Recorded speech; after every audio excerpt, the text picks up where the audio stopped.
welcome back, Amish Matchmakers. We help Amish singles find godly spouses, get married, create epic marriages, and develop legacy that is rooted in freedom, faith, and above all else, love. I was going to just say love, and then I'm like, well, yeah, ultimately. Oh my goodness. All right. So today, we're back on the topic. I got Chantel with me, and I was grateful for some of the questions earlier, and I can't even remember what it was. I didn't write it down. I seriously, one person was asking, I cut it short a little bit this morning. But about, I'm in the friend zone, getting out of the friend zone, and the confidence it takes to move on. I want to get Chantel's feedback, a woman's perspective on what it looks like. To move on. Well, that's what I was going to say. It's like, so we have those two options, right?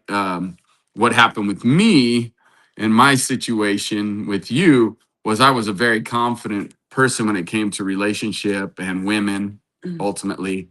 And so whenever you said, hey, I just want to be friends, I'm not really looking at a relationship right now, what I heard was, so you're saying I got a chance. But 99% of the men out there who get put in the friend zone freak out. They're like, you're an idiot. See, you should have never done this. And you're a loser. Like all the negative self-talk just pours into their brain. And so what I said in those situations, which is like I started to get comments too this morning about, yeah, I lack confidence and it's not, I hate the friend zone and I lack confidence whenever I get put into that friend zone. It just freaks me out. It's real. Like, and so then the negative self-talk starts happening. So what I said to those men, because those men I was talking to this morning, is back off, like completely, because you're probably going to be clingy. You're probably going to be needy, probably start to be codependent. You're probably going to smother her, and back off and get your mind right. Like you need to work on your mind, because obviously you have some negative self-talk, and it's probably connected to some trauma and triggers that are connected to trauma from when you're younger, where you were rejected at some point by your mom, by some situation or someone. There was probably some major rejection issue that is just snowballed and replayed in your life. And anyway, so that's kind of where I wanted to bring you in, was to get your feedback on, yeah, do we, that's probably, if they're starting with that negative self-talk and it's just snowballing, they need to back off and start fresh, renew their mind and work on their mind. So I want to get your thoughts on that, in that whole kind of scenario, and what we've experienced with people we've worked with.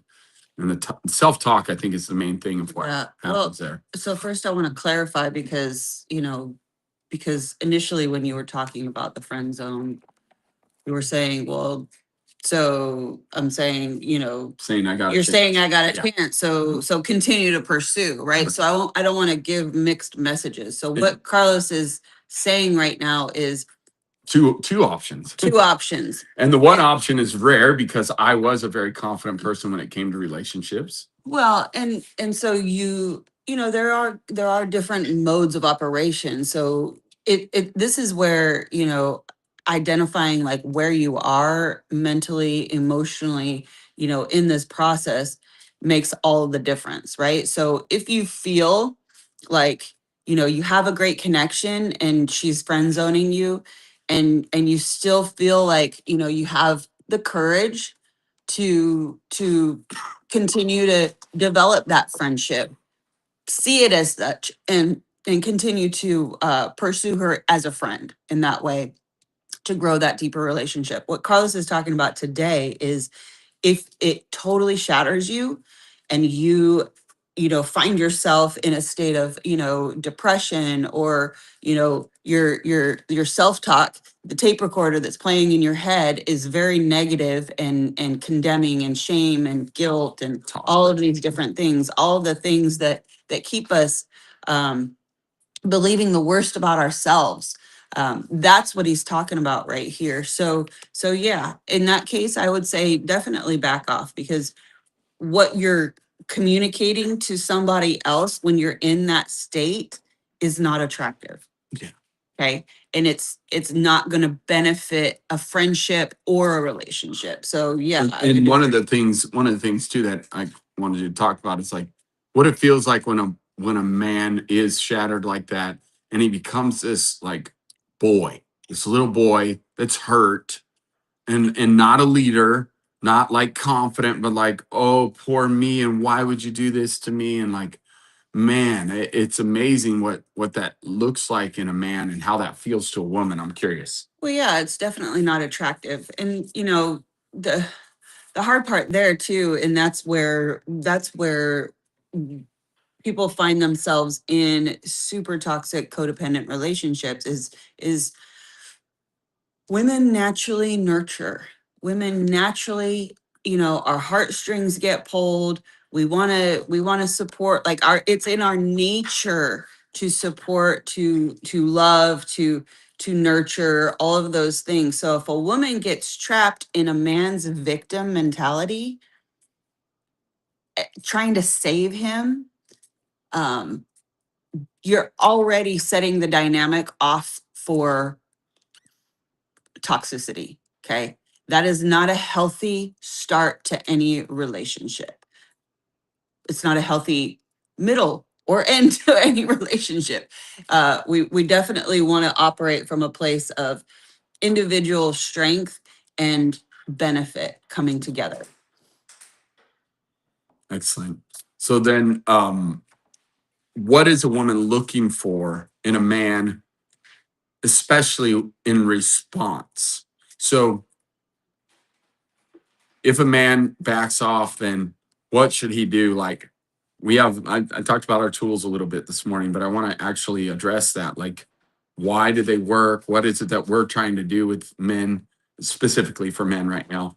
When they're doing this process, what are they doing that's going to help them with their confidence? Because again, if their confidence is shaken by being put in the friend zone and they have all this toxic negative self-talk, like what is the benefit and why do we have them do what we do? Well, yeah, I mean, it's in any of these kind of circumstances, our identity is being challenged, right? So when we understand that our identity is being challenged, how do we strengthen that? We strengthen that by pressing into the truth of who we are and how we're created. And our Epic 30 process definitely addresses that. It's, the relationship between you and the Father, and then again going back to our design and how God created us, and all of the gifts, the strengths, and the talents that we have. And focusing on those, like reconnecting with those, because our identity and it, has to do with if we're rejected for a job or anything like that, our identity is challenged. So we have to ground ourselves. We have to restore that identity to the truth. So good. So good. And I think even understanding, and knowing God as a father instead of this looming God that's going to shame us, punish us. Like there's so many attachments to that stuff, even of like what their background is, what they grew up in. We've noticed in the Amish culture, with the high control religion, that it does create this shameful, no eye contact, no connection and affection, right? So then there's this just lack of connection or skills for connection. Would you agree? What have you noticed? And what does that then translate to a woman, especially in the English world? You've got an Amish man trying to enter into the English world, and these women are just like, you're just like immature, but little boy. Like, do you think Well, that's what insecurity and insecurity breeds insecurity, right? So when somebody's operating from a place of insecurity, it's kind of like, I don't know if you've ever dealt with dogs, right? It's a fear. When that fear is felt, then it causes a response in the other person that resembles fear, right? So then you're not actually able to communicate. You're not able to even press through, any kind of awkward silence, because the energy is reactive. Hmm. Yeah. You know what I mean? Yeah. And then they don't talk. Yeah. So Then they don't make eye contact. And then there's not even, so it's really important, especially if you have, you know, the Amish coming into the English world where that's not the cultural norm, you know. Culturally in the English world, you know, eye contact is normal, a smile is normal, and you know, communication is normal. And then it's this really big like, whoa, okay.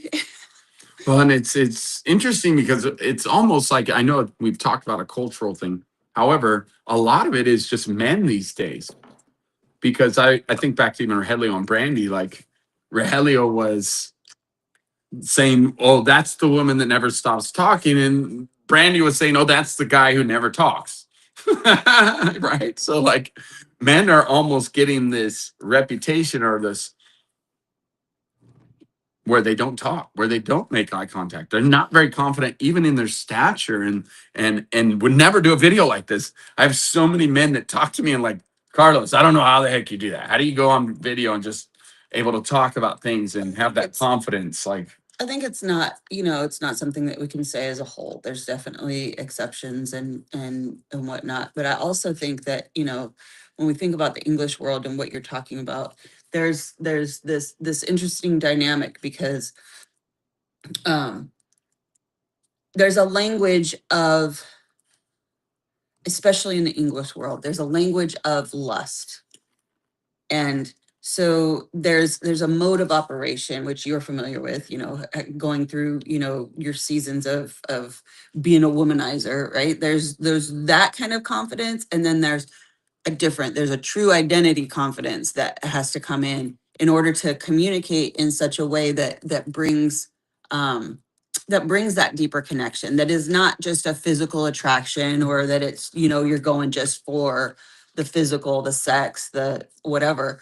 But so there's confidence in that, and then there's confidence in communication that we need to look at. And if we've operated in a lustful way for X amount of years, and then we're really trying to move in a different fashion, create a new story, we have to exercise those muscles of confidence and communication, confidence and eye contact, questions, asking questions, and really it's a different value system that we're embracing in that. yeah, it's a different end result too, right? What they're going after For sure. and what they're pursuing and the reason for it. So yeah, it makes a big difference. But I guess part of what I'm saying too is that it can happen in the English world too, where the men are just you know, in this day and age, it seems like men are less likely to be good communicators, good at eye contact, good at being confident. This whole movement with women that has taken place, Yeah, I mean, they're men have stronger. been shut down. Yeah. Men have been shut down. You know, it's funny because we hear all the time, well, I just want him to lead. And yet there's not a space for it in that sense. You know, Yeah. it's because the society wide, you know, we've gotten to a place where women have forced their way into leadership, Yeah. so to speak, and in the process have really attacked a man's identity. Yeah. And so there's this weird, you know, insecurity of, I don't know how to lead. I don't know what to do. I don't know what she wants. I don't know what he wants. And, Right. you know, so I think things are coming back into alignment a little bit, you know. Well, I don't know that they were in alignment before, and we've talked about this, how it was men didn't think women could lead, wouldn't Sure. let them lead, Yeah. didn't give them the ability to lead, Mhm. put them down. They're a lesser part of the Well, especially in the high control, really. right.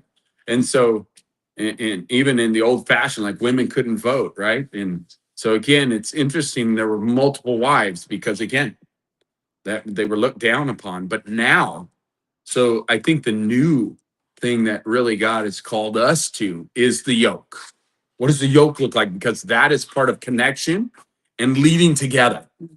Speaking of leading together, we've got to head out. We've got work to do, and we are co-CEO of a business together. We wrote it out in the contract that we are co-CEO and chief executive officers of our business as we develop it and grow it. And our challenge is to double the business in 12 weeks. Is it possible? And, at this point, we're early on. We're, 21st of January. We're 21 days into this process, and it almost looks like it's not possible. Mm. But we are going to do it. We're going to work hard together. Love you. Have a great day, day. babe. And so with that, we'll close. But it is part of our challenge and part of what we're doing. And we're doing it together as a team, as one flesh, yoking up together in this journey to develop this company. So it's possible to work together. It's possible to have good results and not have to have one be in charge or ruling over the other. What does it look like to connect and do it together? We're doing our best to sync up and work together in a beneficial way. Yes. I love you. Bless you. Thank you for being on video with me today. All right. So if you haven't yet, please subscribe and like and share. That's right. Hit the notification bell. That way when we go live, you'll get a notification. See you soon.